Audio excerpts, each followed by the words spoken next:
Bonjour.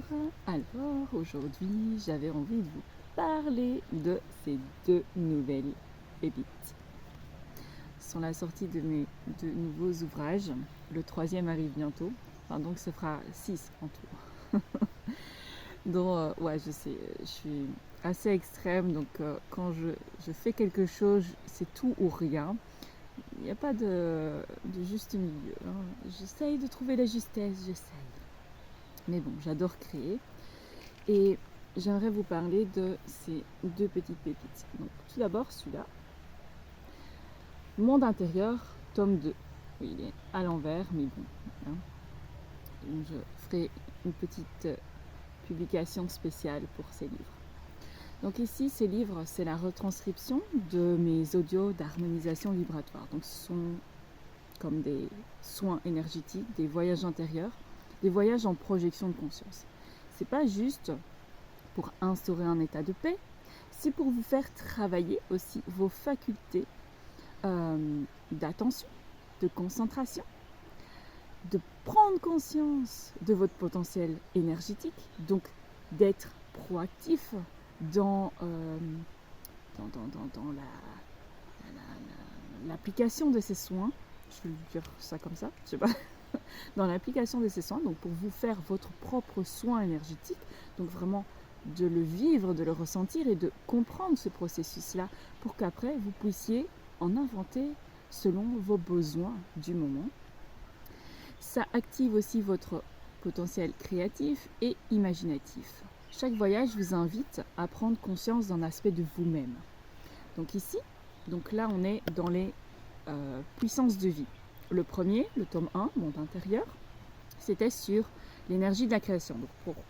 Donc pour prendre conscience de notre pouvoir créateur, de notre potentiel de création. Ici, c'est dans les puissances de vie pour nous reconnecter à la vie. Et je pense qu'il est vraiment primordial aujourd'hui, avec cette lourdeur dans l'air, dans l'atmosphère, dans l'inconscient collectif, dans tout ce qui se joue au sein de l'actualité, de tout ce qui se passe en nous et à l'extérieur de nous. Et je pense que c'est primordial de se reconnecter avec la vie. Et il permet cela. Bon, bien sûr, c'est pas en une seule lecture, en juste quelques prises de conscience que ça va s'opérer. C'est progressif et ça demande une attention et une écoute de soi et envers soi de plus en plus subtile, engagée, responsable, discernante aussi, et aimante, bien sûr, compatissante. Donc, dans ces voyages, je vous invite à rencontrer différentes terres. Alors, feu sacré, on va aller reconnecter vraiment à la terre, au sacré de la terre, à l'essence originelle, votre essence. On va faire un retour à l'origine pour aller se reconnecter à ce feu de vie, à cette reliance à la terre, à cet ancrage. Et vous pouvez aussi écouter ces audios-là sur ma chaîne YouTube. Je les ai mis à disposition gratuitement. Ensuite, on va aller reconnecter l'enfant intérieur. Donc, cette source de vie, de joie, de spontanéité, d'insouciance. Et qu'est-ce qu'on en a besoin? C'est vraiment lui qui va nous permettre de reconnecter avec ce sentiment de sécurité intérieure. Et qu'est-ce qu'on en a besoin dans un monde qui nous pousse sans cesse à trouver de la sécurité à l'extérieur de nous, dans des relations, dans des emplois, dans des lieux de vie, dans des assurances à outrance. Et ce besoin de sécurité, s'il n'est pas nourri en nous, il ne nous satisfera jamais. Donc, celui que l'on va retrouver à l'extérieur ne nous satisfera jamais. C'est pour ça que c'est important de reconnecter avec son enfant intérieur. Et pas n'importe lequel. Pas seulement l'enfant blessé, mais aussi l'enfant qui crée. C'est ça qui est important. Et puis, on va aller activer votre potentiel imaginatif avec fertile imagination. Parce que on n'a pas idée de tout ce que l'on peut créer à l'aide de notre imagination. Et ces voyages-là, au-delà d'être un travail au niveau du subconscient, du conscient aussi, de l'inconscient, au niveau de nos blessures, au niveau énergétique. Il vient nous reconnecter à nos ressentis. C'est pour ça que le fait de lire nous permet de diriger notre attention, de focaliser notre attention sur ce que provoquent certains mots, certaines notions,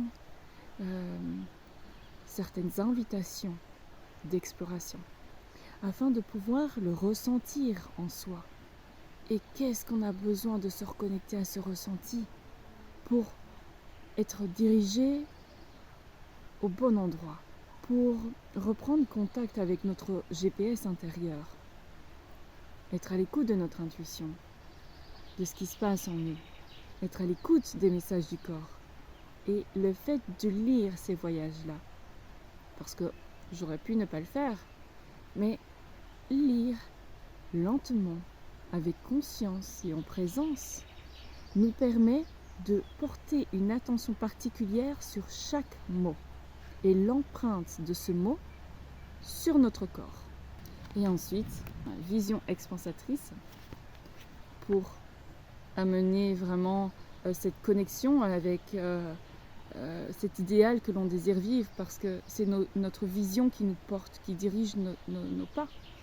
C'est notre vision qui va comme consolider un petit peu notre réalité. C'est grâce à elle qui va baliser, c'est elle qui va baliser un petit peu notre vie, qui va délimiter ce que l'on souhaite vivre et ce que l'on désire aussi garder à l'extérieur de soi, ce que l'on ne veut plus vivre. Donc, cette vision expansatrice va venir amener encore plus de conscience et plus de puissance sur cette notion de vision, mais à un degré différent dans cet acte créatif. Et puis, parce qu'on a tellement besoin de soutien et de se sentir reliés les uns aux autres. Et même si je sais qu'on le sait, mais le fait de le ressentir, de le vivre en soi, même de s'y reconnecter par moment, même si c'est quelques minutes, eh bien ça fait toujours du bien. Et ça vient apporter un certain baume au cœur. Donc, je vous ai mis aussi famille de lumière pour vraiment se reconnecter à cette lumière, cette famille d'âmes à laquelle on est relié, enfin cette famille d'âmes, sans rentrer dans des catégories bien sûr, mais c'est pour nourrir en fait ce besoin de soutien dont moi aussi j'ai besoin actuellement, surtout quand on contribue beaucoup d'une quelconque façon, hein. Il y a énormément, une infinité de moyens de contribuer, mais c'est quand voilà, pour toutes les personnes, professionnellement ou pas, ou personnellement, mais qui apportent un soutien particulier. Et peu importe, on n'a pas besoin, même au niveau professionnel, d'exercer une profession tournée vers la relation d'aide, mais rien que d'être en relation les uns avec les autres est un soutien et un accompagnement. Donc il y a plein de formes d'accompagnement. Les Familles de Lumière vient aussi nous connecter des ressources potentielles en nous, afin d'aller puiser dedans quand on en aura besoin. Parce que ces voyages-là, ils nous servent à être autonomes. Parce que quand on se retrouve seul et qu'on ne peut pas aller puiser une ressource chez quelqu'un, qu'on n'a pas les ressources, peu importe lesquelles, pour aller demander de l'aide à l'extérieur, il faut bien aller puiser en soi. Et donc, il faut trouver comment aller les puiser. Il faut que ça se révèle à soi. Et ce sont des révélations qui viennent, qui s'invitent comme ça, parce qu'on a posé l'intention, parce qu'on désire les trouver. Et voilà. Et donc, au-delà du bien-être que procurent ces voyages intérieurs, eh bien, ils viennent activer énormément de potentiel en nous. Et il y a plein de potentiels qui vont s'activer dont je n'ai pas connaissance, parce que ce sera propre à vous, à votre cheminement, à ce que vous portez en vous, à vos codes originels, à vous, et à ce que vous êtes amené à vivre, à expérimenter, et à ensemencer ici, sur Terre, dans votre incarnation actuelle. Voilà, donc Monde intérieur, il est disponible sur Amazon dès à présent.